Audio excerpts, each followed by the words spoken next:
Shalom, Bapak Ibu dan Saudara yang dikasihi Tuhan. Salam damai sejahtera untuk kita semua. Bapak Ibu dan Saudara, Gayus Tambunan adalah salah seorang yang mendapatkan vonis hukuman penjara paling lama di Indonesia.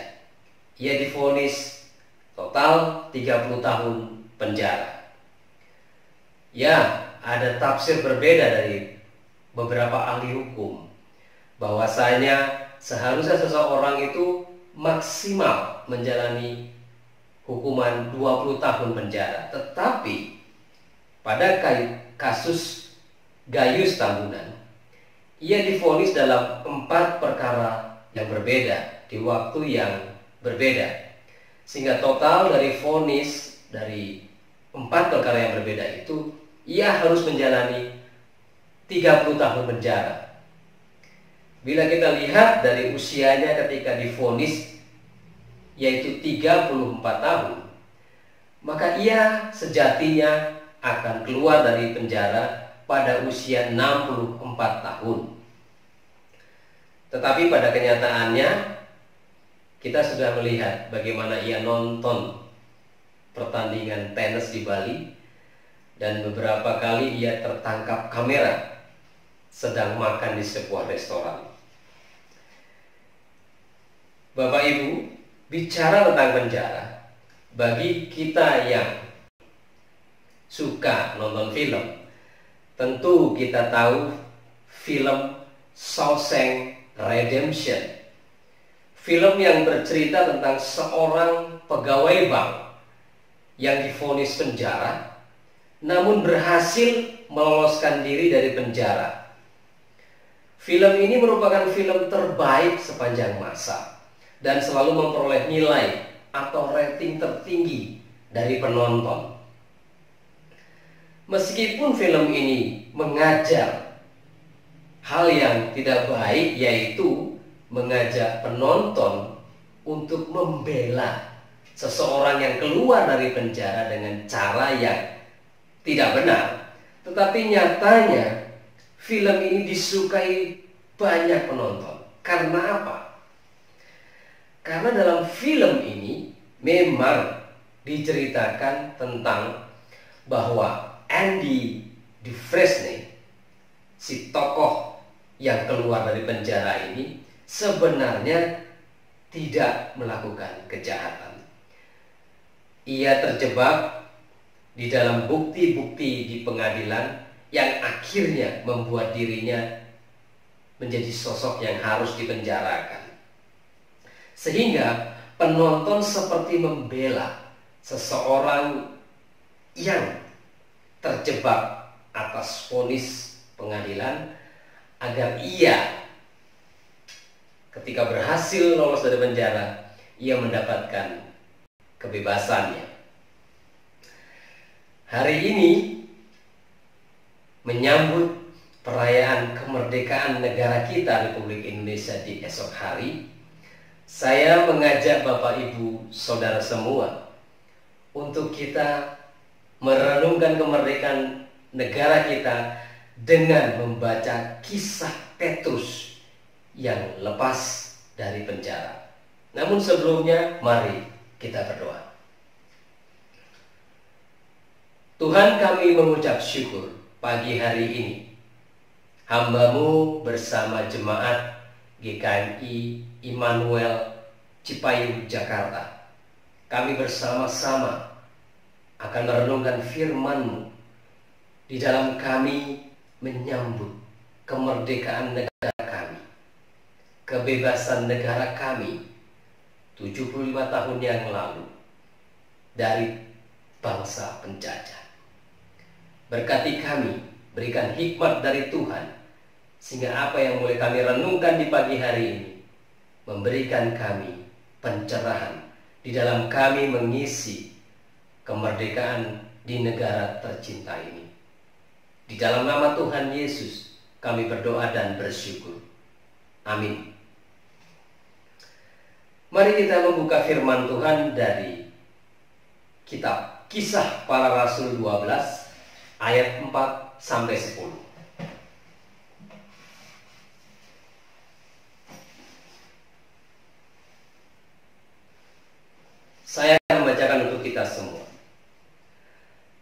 Setelah Petrus ditangkap, Herodes menyuruh memenjarakannya di bawah penjagaan 4 regu, masing-masing terdiri dari 4 prajurit.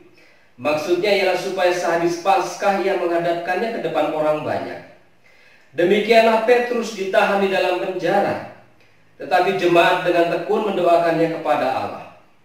Pada malam sebelum Herodes hendak menghadapkannya kepada orang banyak, Petrus tidur di antara 2 orang prajurit, terbelenggu dengan 2 rantai. Selain itu, prajurit-prajurit pengawal sedang berkawal di muka pintu. Tiba-tiba berdirilah seorang malaikat Tuhan dekat Petrus dan cahaya bersinar dalam ruangan itu. Malaikat itu menepuk Petrus untuk membangunkannya. Katanya, "Bangunlah segera." Maka gugurlah rantai itu dari tangan Petrus. Lalu kata malaikat itu kepadanya, "Ikatlah pinggangmu dan kenakanlah sepatumu." Ia pun berbuat demikian. Lalu malaikat itu berkata kepadanya, "Kenakanlah jubahmu dan ikutlah aku." Lalu ia mengikuti malaikat itu keluar, dan ia tidak tahu bahwa apa yang dilakukan malaikat itu sungguh-sungguh terjadi. Sangkanya ia melihat suatu penglihatan. Setelah mereka melalui tempat kawal pertama dan tempat kawal kedua, sampailah mereka ke pintu gerbang besi yang menuju ke kota. Pintu itu terbuka dengan sendirinya bagi mereka. Sesudah tiba di luar, mereka berjalan sampai ke ujung jalan, dan tiba-tiba malaikat itu meninggalkan dia. Dan setelah sadar akan dirinya, Petrus berkata, "Sekarang tahulah aku benar-benar bahwa Tuhan telah menyuruh malaikatnya dan menyelamatkan aku dari tangan Herodes dan dari segala sesuatu yang diharapkan orang Yahudi." Demikianlah firman Tuhan. Terpujilah Kristus.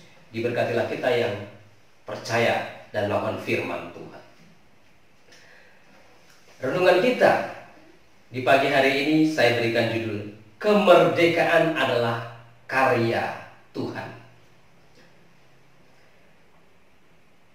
Rasul Petrus dan Andy di dalam film Shawshank Redemption sama-sama keluar dari penjara tanpa seizin penjaga penjara. Tetapi bedanya, Rasul Petrus ia dibebaskan oleh Tuhan melalui malaikatnya.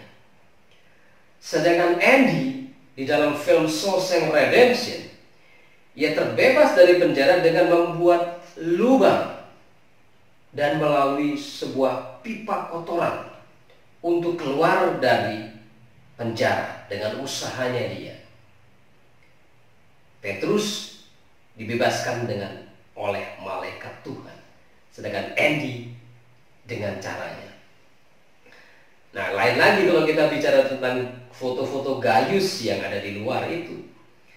Ya tentu bisa makan di luar, bisa nonton tenis di luar penjara, pasti ya dengan seizin oknum orang-orang penjara. Karena dia tidak mungkin punya pintu ajaib Doraemon sehingga bisa sana kemari tanpa diketahui orang. Saya mencatat ada 3 hal penting dalam bacaan kita di hari ini yang bisa kita lihat dari peristiwa keluarnya Petrus dari penjara yang berkaitan dengan kebebasan, berkaitan dengan kemerdekaan seseorang. Yang pertama, hal penting yang pertama adalah doa. Saya bacakan dari Kisah 12 ayat 5. Di sana dikatakan, "Demikianlah Petrus ditahan dalam penjara, tetapi jemaat dengan tekun mendoakannya kepada Allah." Kata tekun mendoakan di sini sama dengan kata-kata doa yang sungguh-sungguh, doa yang terus-menerus yang dilakukan Tuhan Yesus di Taman Getsemani dalam Injil Lukas 22 ayat 44. Bahwa doa yang dilakukan oleh jemaat ketika Rasul Petrus di penjara dengan doa yang dilakukan oleh Tuhan Yesus di Taman Getsemani ketika menghadapi akan disalibkan di esok hari, doa yang sama ini dilakukan di dalam dua situasi yang berbeda. Doa ini sungguh-sungguh, doa ini terus-menerus dilakukan. Di dalam bahasa Yunani, prosiokomai, doa dengan kesungguhan hati. Artinya Bapak Ibu, jemaat dengan sungguh-sungguh sepenuh hatinya berdoa, mendoakan Rasul Petrus agar Tuhan menjaga keselamatan Rasul Petrus. Dan Tuhan menjawab doa mereka dengan kebebasan Rasul Petrus dengan caranya yang ajaib. Di dalam surat Yakobus 5 ayat 16 tentu kita ingat, di sana dikatakan bahwa doa orang benar bila dengan yakin didoakan akan sangat besar kuasanya. Bapak Ibu yang terkasih di dalam Tuhan, banyak orang percaya, banyak orang-orang Kristen yang terlibat dalam perjuangan kemerdekaan negara kita. Kita yakin bahwa selain mereka berjuang dengan jerih lelah mereka, dengan senjata, dengan strategi, pasti mereka juga berdoa. Berdoa bahkan dengan doa yang sungguh-sungguh, doa yang dengan air mata mereka. Dan kita juga percaya bahwa kemerdekaan bangsa Indonesia adalah karya Tuhan yang mendengar doa-doa orang-orang percaya. Artinya Bapak Ibu, poin yang pertama, kebebasan Rasul Petrus itu juga karena doa. Doa yang melibatkan Allah. Doa yang sungguh-sungguh, permohonan agar terbebas dari hukuman yang dilakukan oleh jemaat, terbebas dari penjajahan. Hal yang pertama. Hal yang kedua adalah sikap tunduk kepada Tuhan. Dalam Kisah 12 ayat 8, saya bacakan untuk kita semua. Lalu kata malaikat itu kepadanya, ikatlah pinggangmu dan kenakanlah sepatumu. Ia pun atau Rasul Petrus pun berdemikian. Lalu malaikat itu berkata kepadanya, kenakanlah jubahmu dan ikutlah aku. Menarik jawaban Rasul Petrus. Ketika ia diminta oleh malaikat mengenakan ikat pinggang dan mengenakan sepatu, ia pun berbuat demikian. Mengapa Rasul Petrus demikian mudahnya melakukan hal demikian? Karena di ayatnya yang ke-7 di sana dikatakan bagaimana Rasul Petrus melihat sebuah keajaiban dengan lepasnya rantai yang mengekang dia dengan ajaib. Membuat Rasul Petrus takjub dan hormat yang berujung ia tunduk kepada kuasa yang sedang menolongnya, kepada kuasa yang lebih dahsyat dari dirinya. Bapak, Ibu, dan Saudara, sikap tunduk adalah sikap seseorang yang mengakui bahwa ia lebih lemah dari seseorang ia tunduk kepadanya. Ia merasa lebih lemah, ia merasa lebih di bawah kekuatannya. Orang yang tunduk artinya orang yang ada di bawah, orang yang lemah, orang yang siap diperlakukan bagaimanapun oleh yang menundukkannya. Jadi Rasul Petrus tunduk kepada Allah, tunduk kepada malaikatnya karena ia merasa lebih lemah dengan melihat sebuah keajaiban yang dilakukan oleh malaikat tersebut. Ia merasa tidak berdaya di hadapan Allah. Inilah sikap tunduknya kepada Allah. Dalam surat Roma 13 ayat 1, Rasul Paulus menuliskan tentang ketaklukan kita kepada pemerintah.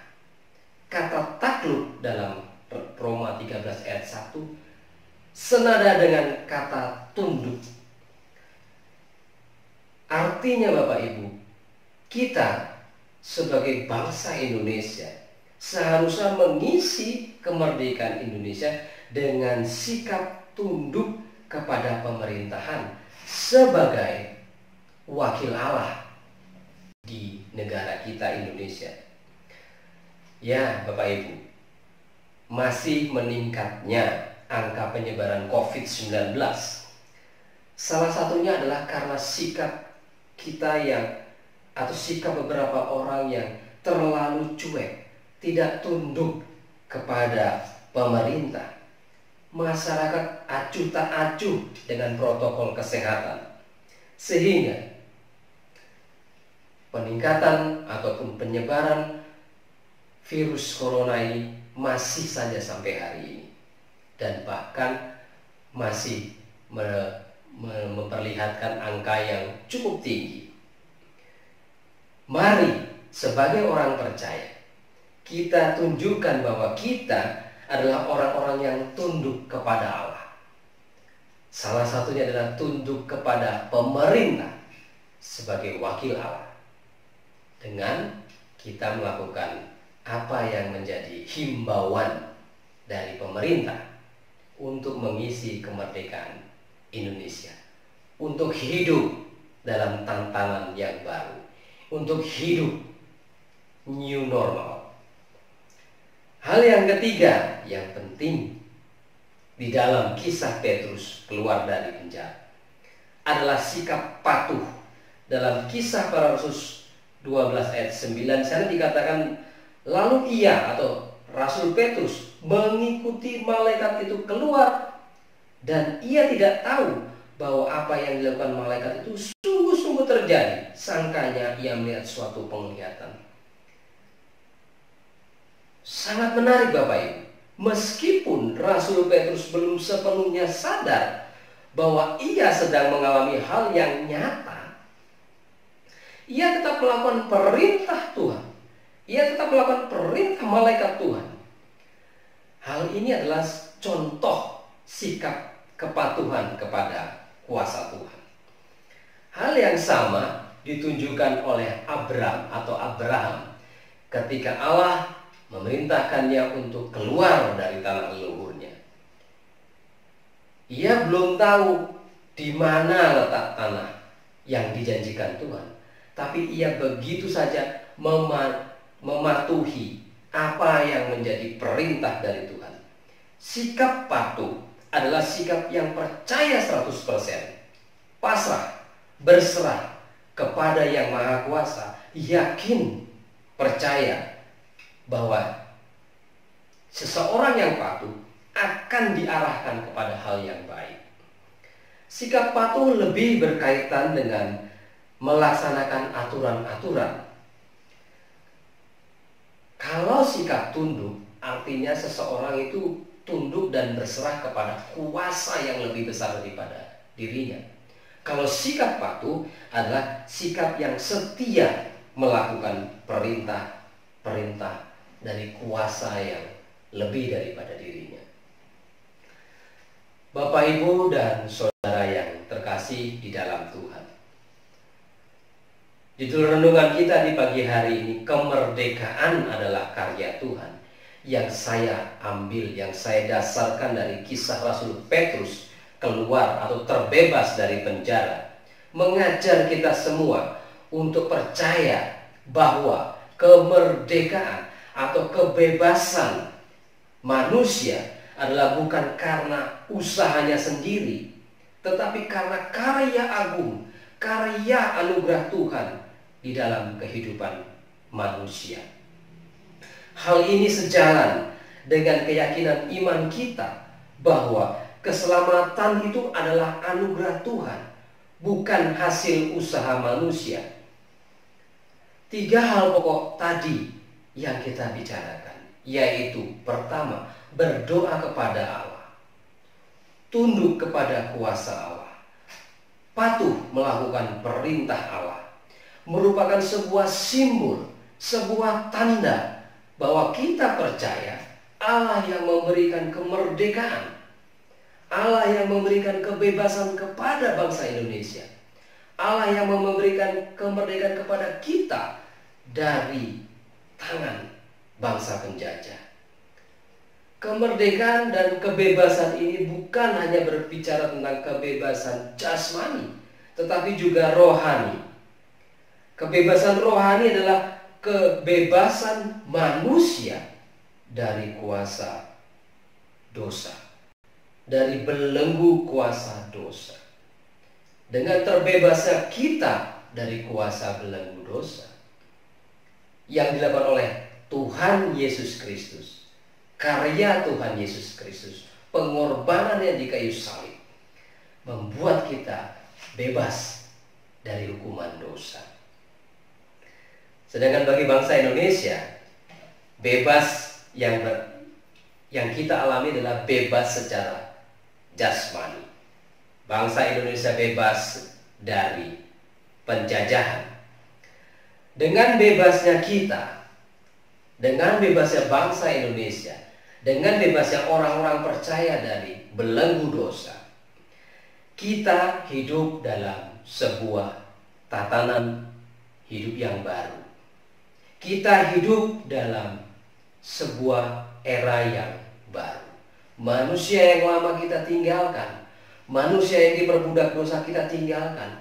Kita masuk dalam manusia yang baru, yang tunduk hanya pada Kristus, yang patuh hanya kepada Kristus, yang berdoa dan beribadah kepada Kristus. Itulah hidup yang baru. Itulah tatanan hidup yang baru. Itulah perspektif kemerdekaan, kebebasan yang baru. Mari hari ini kita bersyukur kepada Tuhan atas kemerdekaan bangsa Indonesia yang besok akan kita rayakan ke-75 tahun. Bahwa kemerdekaan adalah karya Tuhan. Selamat merayakan kemerdekaan. Tuhan Yesus memberkati. Merdeka, sekali merdeka, tetap merdeka. Amin. Mari kita berdoa. Kami mengucap syukur Tuhan untuk firman-Mu pada pagi hari ini. Kami percaya bahwa kebebasan kami, kemerdekaan kami dari penjajahan, dari belenggu penjajah maupun dari belenggu dosa, dari hukuman dosa, itu karena karya Tuhan, karena karya Kristus yang berkorban di atas kayu salib untuk kami semua, sehingga kami memperoleh kehidupan yang baru, tatanan yang baru bersama dengan Tuhan. Pagi hari ini kami berdoa untuk seluruh jemaat GKM Immanuel Cipayung, agar mereka juga mendapatkan kesukacitaan dalam kehidupan mereka. Yang sakit Tuhan sembuhkan, yang malas Tuhan gerakan hatinya untuk tetap melakukan firman Tuhan. Tuhan berkati juga hamba-Mu, Bapak Pendeta Sumardi. Berkati dalam pelayanannya, berkati keluarganya, berkati majelis, berkati pengurus, berkati semua orang-orang pelayan yang terlibat dalam pelayanan di GKM Immanuel Cipayung. Tuhan berkati dalam kehidupan mereka, terkhusus dalam mengisi kemerdekaan bangsa Indonesia. Berkati kami semua GKMI seluruh Indonesia untuk menjadi teladan dalam kehidupan kami, untuk memberikan contoh dalam kehidupan kami, agar kami dapat mematuhi pemerintah, taat kepada pemerintah, sehingga kami bersama-sama dapat hidup dalam tatanan hidup yang baru, di dalam kehidupan bersama dengan orang-orang di sekitar kami, dan kami menjadi berkat bagi orang-orang di sekitar kami. Terima kasih Tuhan. Di dalam nama Tuhan Yesus kami berdoa dan mengucap syukur. Amin.